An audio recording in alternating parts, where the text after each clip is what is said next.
It's Armani White, 2 Watch Blanco. You now tuned in to Digital Dash. So I got my Philly brother in the building. Big bro, what's Armani White, what's up, man? I'm chilling, man. This is a comfy seat, too. Oh, yeah. No, I had to get there's a lot of seats back here. I don't know if you guys can see it, but I had to make sure that Armani gets the best seat in the house. But for last year, bro, I don't know if you remember this. We had this list on rnbphilly.com. It was the top Philly rappers going into 2021.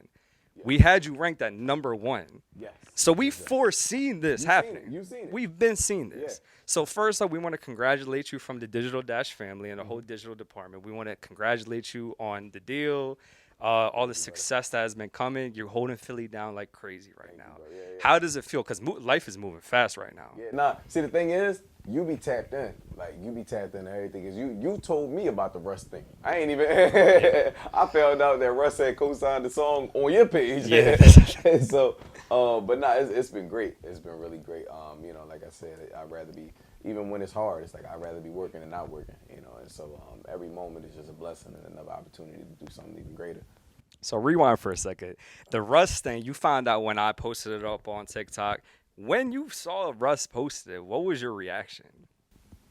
Yo, get on the remix now.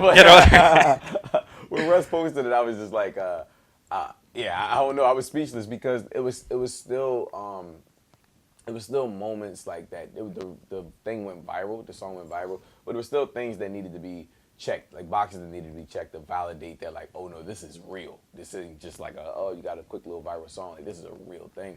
And I think once you started to see Russ, you start to see Complex in there, you start seeing like all these different platforms and different artists, you said, oh no, this is like an actual thing. It's real. Like this is about to happen, And so that was kind of like what my mentality was. But I get so into this workmanship mentality where I'm like, yo, when I feel like something's about to happen, it's like, don't celebrate before you get the touchdown. Don't be like running like, oh, I see it, and you just start celebrating. I was like, yo, we gotta work even harder. We gotta go crazy. We gotta make another TikTok. We gotta, So that's kind of what, like, it just put a battery in my back for sure. Before we get anything else started, we have more of this great conversation. I feel like every time you and I talk, you're always trolling me. First, the first time you and I talked, you had a banana in your hand. I don't know if you remember that.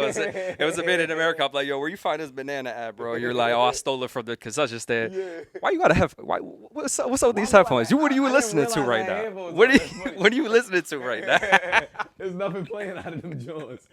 I almost left them in the other room. So if you were listening to something right now and it wasn't Armani White, what would you be listening to?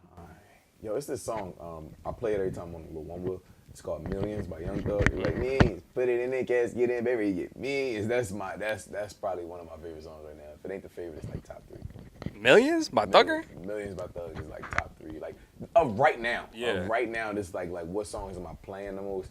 That's just, I don't know. It's just as soon as the beats start driving, my shoulders start. With the shoulder. We gotta get this show. That's how you know it's a good song. Well, congratulations on the Def Jam link up, man. Thank you, tell us how that came about. Was it a phone call that came up? Was it an email? Was it a mutual friend? You know what set it all apart? I've known Tony for years, but what set it all apart was that it was a lot of phone calls I had. I had so many phone calls. Me and Tunji sat down in person. That's what really separated the boys from the men, was like, we sat down in person and we listened to music. Yeah. All the other ones was like, yo, man, I'm loving what you got going on. When you think you're going to release a song? Yeah, just talking. And all they did was talk about Billie Eilish. We got in the studio, we just played records. And we talked about, we just talked about the state of the culture, the state of, like, not just the culture, the music culture, but just being black men in the entertainment industry, just being black men in America. We just had real conversations, and that's why I was like, I feel like I can align myself with somebody like this. And we watched each other grow for so many years.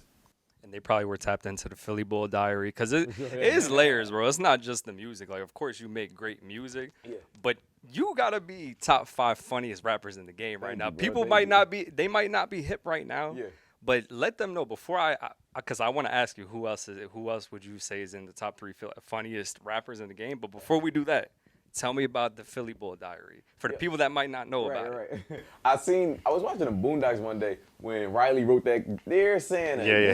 Like, I was seeing that and I was like, bro, I could just do that on my, and I did it one day. I didn't even realize how big it was until I went to a party. Josh Lane throws these little parties at the W, and I went there one day and everybody kept saying it. yo, bro, your diaries is hilarious. These diaries is hilarious. And every time I went to events, they kept bringing them up. I was like, oh, y'all be seeing them? Like, yeah, I thought, I was just doing it because it was something fun to do while I'm in the crib. But, yeah, it's just really just be me. I got to find a new bed and a new bedroom to do it in because I moved out the old crib. But, I have fun doing them drinks every time. You're in my top 5. You're probably in my top 3 funniest rappers in the game right now. But who's your top 3 funniest rappers? Top 3. Don't, and not including yourself. No. I feel like everybody put Vince in there just because it's displayed. Like Boosie got to be in there. YK Osiris. Boosie is hilarious, bro. Boosie's hilarious. Drake is hilarious too. Yeah. Drake definitely got some funny Jones. Who funny, bro? YK Osiris. YK, I've never seen any of YK. Hilarious, but he's more like trolling funny, like how Drake I is. seen him do an ice bucket challenge in a trash can one time. Yeah. I never seen him like a joint. I'm like, oh nah, like that just made me. The Cardi's funny. Cardi B. Yeah, Cardi B. Who funny, bro? Who else? Who on your list? It would probably be you, Me. Boosie, and Drake for his trolling. Lil Nas funny. Speaking of Boosie. Yeah, that's a fact. Lil Nas is that guy's creative. That's a creative bull. Yeah. There's one thing we have to add in before we end this conversation, bro, because there's something that I think you do subconsciously. You don't even do it on purpose.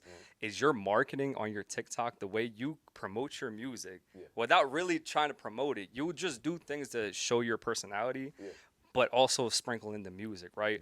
Are you doing this on purpose, or are you subconsciously marketing yourself as a genius and you don't even realize you're doing it? I'm just being me, bro. It's really just me being me, and it just so happens that the music is a piece of it. But I'm just having fun. At the end of the day, I'm just thinking of different ways to keep having fun with everything I'm doing because it's a lot happening. It's like the moment you stop having fun with it, it's like, all right, it's just work. For all the up-and-coming artists that are out here, man, check out Armani's TikTok specifically to know how to promote your music. It's so important, bro, because it's been happening before you got signed that you were doing this. I became the blueprint for a lot of people to promote their music on TikTok. I was looking at everybody else. I'm like, how y'all be doing this, bro? Like, I'm getting 100 views. So, TikTok is definitely that's a monster, bro. It's a monster tool for sure.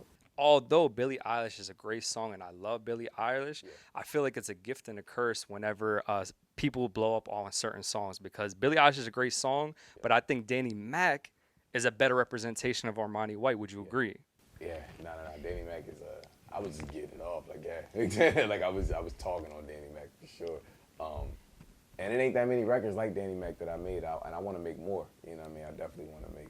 Man, Danny Mac is slept on, bro. Yeah. Danny Mac is for sure. And you didn't fall off the Tesla too. Yeah, You didn't fall off the Tesla either. You came out that Tesla. Tesla what? Gliding on the ground like Danny Mac. Yeah, Danny Mac is one of them ones for sure, bro. And I think it's slept on. But that was that was a moment like you was around, so you knew a lot of the stuff I was going through personally.